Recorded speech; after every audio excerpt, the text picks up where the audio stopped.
the Avatar universe, earthbending has delivered some of the most iconic, devastating, and downright savage moments in the entire franchise. But not every earthbender's out here moving mountains. Some of them can barely move pebbles. That's why we're finally doing what had to be done, ranking the earthbenders from both shows, from the tank crushers to the rock dodgers. Whenever you're ready. Alright, here's how this list works. The first tier is Pebble tier, where bending goes to die. These benders might have had the basics, but no power, no strategy, and no business stepping into a real fight. They make you wonder if their powers were just for landscaping. Honestly, the rocks should sue them for misuse.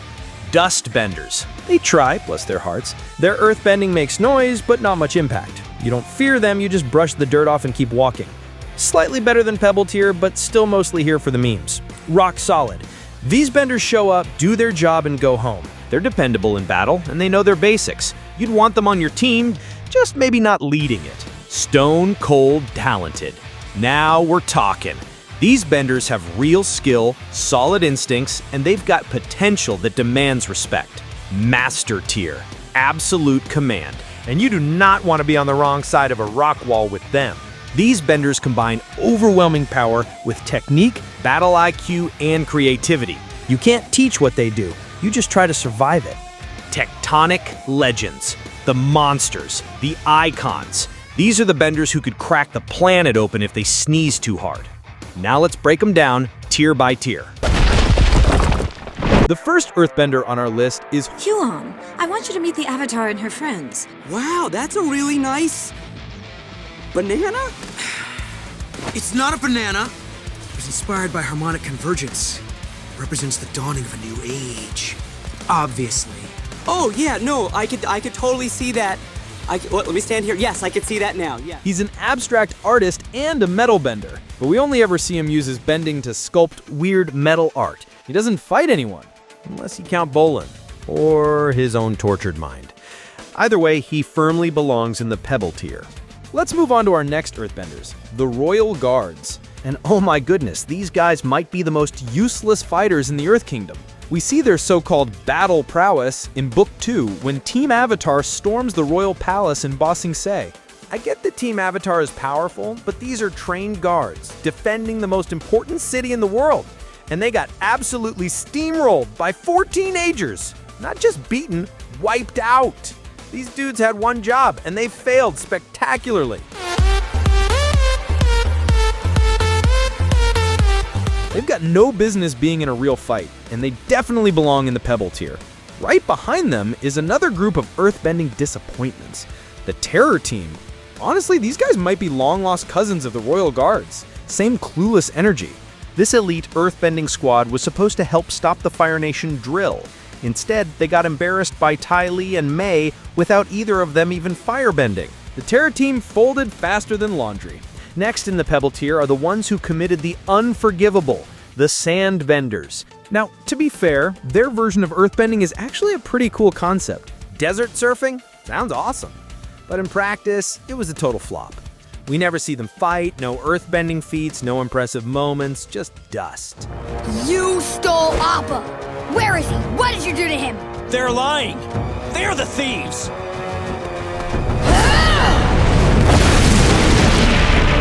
Where is my bison? The next person is Aiwe, the lie detector himself. Along with Toph, he's one of the only known earthbenders with the rare ability to sense dishonesty, which is impressive, just not exactly helpful when someone's throwing rocks at your head. Yes, he's a metal bender, yes, he's supposedly skilled, but we never actually see him fight. His biggest moment was getting ambushed and dragged into the fog of lost souls. Without any real combat feats to his name, Aiwe earns a quiet, shady little corner in the Pebble tier. Next on our list is Book 2's main schemer, Feng, head of the Dai Li. The guy ruled Ba Sing Se from the shadows and played mind games like a pro, but when it comes to actual earthbending, we barely see him do anything. The one time he does throw down, he takes Jet out with a clean hit. But one sneak attack doesn't prove elite bending. With no real combat record, Feng stays in this tier. Let's move on from these disasters to the Dustbenders. And the first earthbender in this tier is Haru. Haru's one of those benders who's clearly got skill, just not much screen time to show it off. He's strong, controlled, and can launch some serious boulders when he needs to.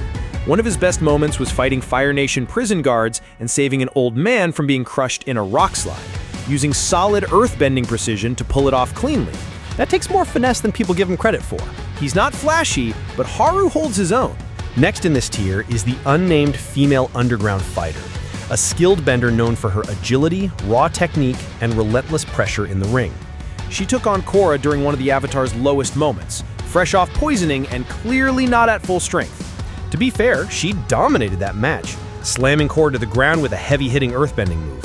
But that's the only real glimpse we get. No name, no background, no other opponents. Just one fight, and it was against a weakened Avatar.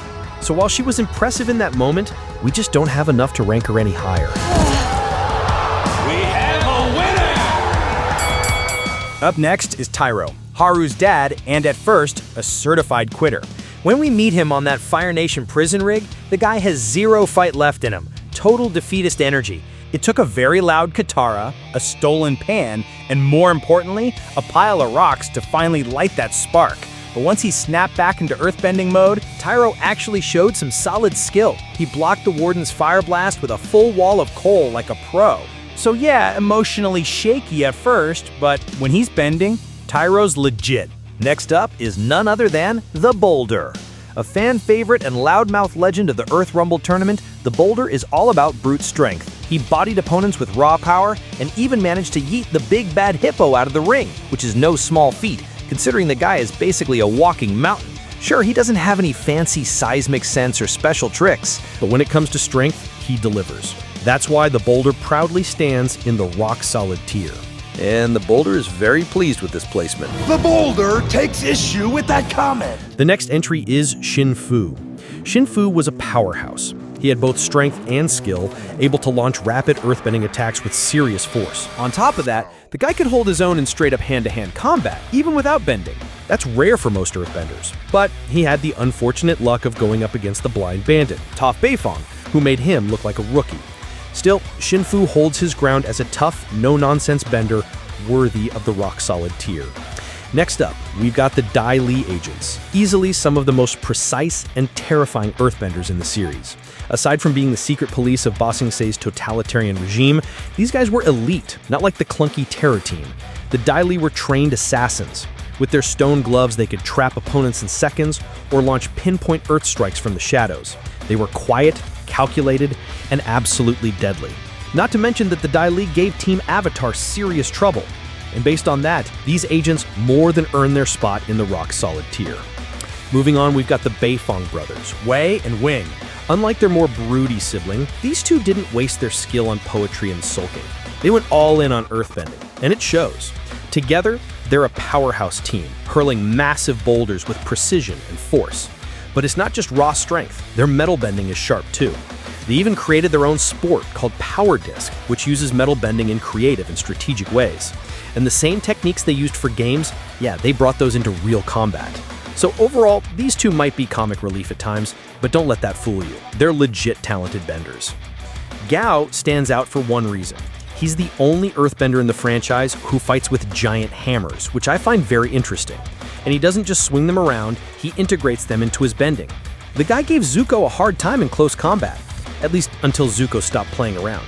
Sure, Gao got stomped in the end, but he still proved he's a capable and creative fighter. That's why he earns a solid spot here in the rock-solid tier. And having said that, let's move on to the next tier, which is also stone-cold talented.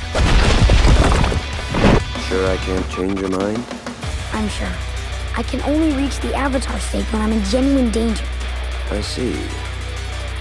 I was afraid you'd say that.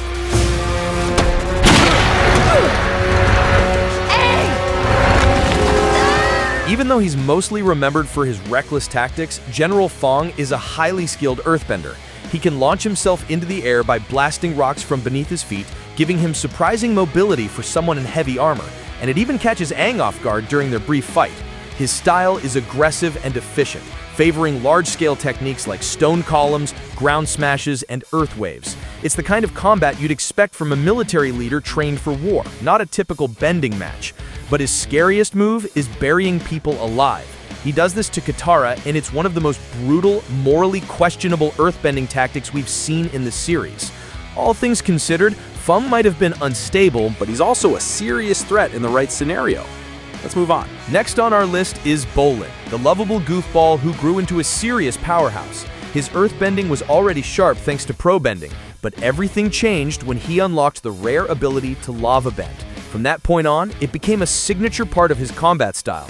Not only does Bolin have deadly aim, like the time he nailed Police Third Eye with a pebble, but he also combines agility with raw strength. Whether he's throwing up walls, lifting giant boulders, or melting the ground beneath your feet, he's always a threat. With lava at his fingertips and serious battle instincts, Bolin easily earns a spot in the stone-cold talented tier. The next earthbender is Kuvira. Look, I'm not going to act like she's weak. From the moment she stepped in during Book 4, she made it real clear she wasn't playing. She's precise, clean, and just nasty with those metal strips. And yeah, she's quick on her feet too. Not many can dodge and counter the way she does. But here's the truth nobody wants to say out loud. Kuvira's kinda overhyped. She gets talked about like she's the final boss of all final bosses. But let's look at who she actually fought. Some dusty, earthbending bandits, Suyin, who's good but clearly rusty, and Korra, who was mentally all over the place at the time. I mean, the girl was still seeing ghosts of Zahir every time she blinked. And when Korra finally came back full force in the finale, Kuvira got smoked. No amount of precision can hide the fact that she straight up lost once Korra got serious.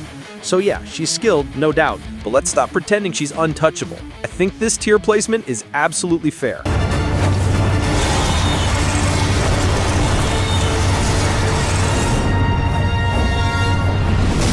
Now we're entering rare territory, the Masters tier, and only 2 earthbenders make the cut, Lin and Suyin Beifong, daughters of the legend herself, Toph Beifong. Let's start with Suyin. Suyin is an elite metal bender, but she's also an incredibly skilled earthbender. She went head-to-head with Kuvira without hesitation. She literally saved Korra's life when she was poisoned. And on top of that, she founded Fu, a city made entirely of metal. That alone puts her on a different level of mastery. Suyin didn't just master the element, she built a culture around it. Now on to her sister, Lin Beifong. This one always sparks debate about who's better, but personally, I think Lin edges it out, and here's why. Yes, Lin technically lost that one little family feud against Suyin, but let's be real, Lin was wrestling with inner demons mid-fight, dealing with years of unresolved trauma and straight-up Zuko-level emotional baggage. The second the fight ended, she collapsed. So let's not act like that was a clean win. In terms of raw combat skill though, Lin is built for war. She's been in the trenches, she served as Republic City's police chief for years, and she was constantly on the front lines. Her seismic sense is razor sharp, her metal cable technique is unmatched, and she's a master of both metal and earthbending. Where Suyin leans more into creativity and style, Lin fights like a tank, efficient, relentless, and surgical. Truth is, you could argue it either way. But whether you're Team Lin or Team Suyin, there's no question that they both deserve their spot in the Masters tier.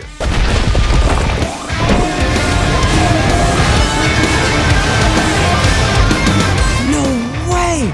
That guy's lava bending, that's awesome! The next bender into Tectonic Legends really brings the heat, literally. Ghazan mastered one of the rarest and most destructive forms of earthbending, lava bending. The man could phase shift solid rock into molten lava and back like it was second nature. He was so dangerous that the White Lotus had to build a special prison cell just to contain him, and even that didn't work. He only needed a few rocks to bust himself out. Ghazan's lava bending was so devastating, it completely destroyed the air temple and brought down the Great Wall of Ba Sing Se, something no enemy in history had ever done. And it's not just his bending. Physically, Ghazan was agile, quick, and strong. He was always moving and always adapting. In the end, it wasn't weakness that got him, it was pride. He chose to go out on his own terms rather than be captured again. Now that is what I call tectonic talent. Next up is King Bumi, the wildest, creepiest, and straight-up most chaotic earthbender in the entire franchise. Don't let the hunchback and toothless grin fool you. This man is a monster in battle. He's a founding member of the White Lotus, he helped liberate Ba Sing Se, and he single-handedly took back Omashu from the Fire Nation. No army, no backup, just Bumi being Bumi. But what really sets him apart is his style. He's a master of neutral Jing, the philosophy of waiting and listening before striking. He doesn't rush, he calculates, he surprises. He'll tunnel underground, attack from below, reshape the battlefield, and hit you from angles you didn't even know were possible. His creativity makes him unpredictable, and that's what makes him dangerous. And look, if Bumi was this terrifying in his hundreds, just imagine what he was like in his prime. He's got strength, technique, wisdom, and creativity. King Bumi is, without a doubt, a tectonic legend. Wow, you took back your whole city all by yourself. Now we're getting into true earthbending royalty. First up, the one, the only, Toph Beifong. I am not Toph. I am Melon Lord. Often called the greatest earthbender who ever lived, Toph redefined what it means to control the earth. Her mastery of neutral Jing and seismic sense, sharpened by her blindness, gave her near psychic awareness on the battlefield. You couldn't sneak up on her. She felt your heartbeat in the dirt. She wasn't just good, she was game-changing. She invented metal bending, then taught it to an entire generation. She trained not one but 2 avatars. She even appears in Legend of Korra, using seismic sense to monitor her daughters from across the continent. At this point, she's more like a spiritual force of nature than a bender. And don't forget, she can sandbend, metal bend, quake the ground, and wipe out squads without breaking a sweat. Toph is untouchable, a true tectonic legend. But just when you think it can't go higher, Avatar Kyoshi enters the chat. This is the woman who split an entire continent to form Kyoshi Island. Not figuratively, literally, she reshaped the land. And in the novels, we learn even more. Kyoshi mastered a technique called dust stepping, walking on floating clouds of dust like stairs, almost as if she were flying. She could bend lava, lift entire buildings, and even manipulate glass. If that's not high-tier earthbending, I don't know what is. Kyoshi was an avatar, yes, but even without the other elements, her earthbending alone would still rank her at the top of this list. That's how far above the rest she was.